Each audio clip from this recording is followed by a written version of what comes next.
Good afternoon. My name is Neida Maritza Eslava Grimaldos. I am from Cucuta, but actually I live in Popayan. I'm studying Bachelor in English as a foreign language, and at the moment I'm cursing my ninth semester. I would like to talk about my pedagogical experience I had during this semester. Um, I did my practice in Kingdom Kids Preschooler, which is located in Popayan. I had the opportunity to work with children from ages from 3 to 5 years old. It was an exhausting experience, but a wonderful too. Because children have too much energy, and for that reason, they impregnate you. I think when I started my practicum, I was afraid in how to manage kids, because some people don't like to work with them. They are so hyperactive, and you have to be patient with children.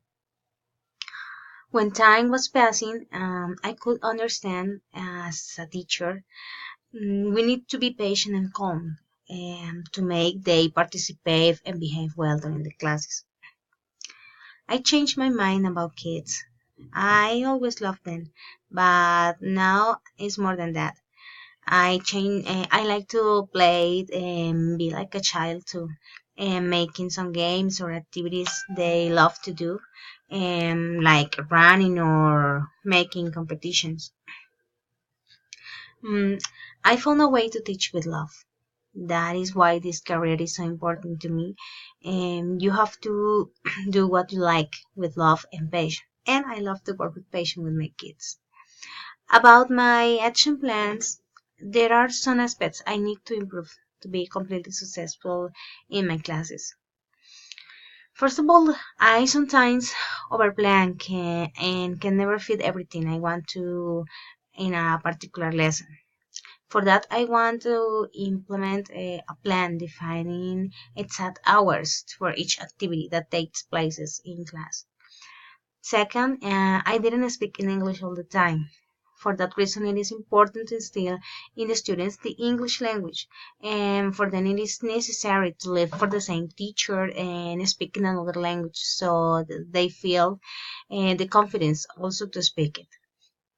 A good plan to improve fluency is reading articles in English and watching news to acquire an excellent vocabulary and get more fluency when speaking a second language. Finally, sometimes a little disorder occurs during the games that are made to introduce a topic. So the way I can improve is establishing roles before starting each activity. So this type of indiscipline won't occur again. Doing this final activity, I found an interesting question that I have done sometimes about the challenges for future teachers. And I think one of the greatest challenges is technology, because although we are living in the present, and we often get away from these changes that the world is living, and they are so necessary and important for our students. Technology is a very big challenge that we have as teachers, and many times, and we don't use these tools because we are afraid to get rid of it.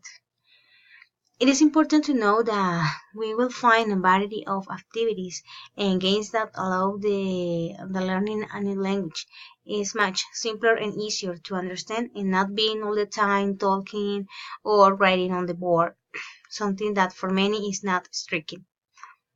That is why I think one way to solve this is by training ourselves, and not only with an afternoon of class, but also by taking much more time so we can put into practice what we have learned and with technology and apply it to our students, so it awakens the interest for learning a new language.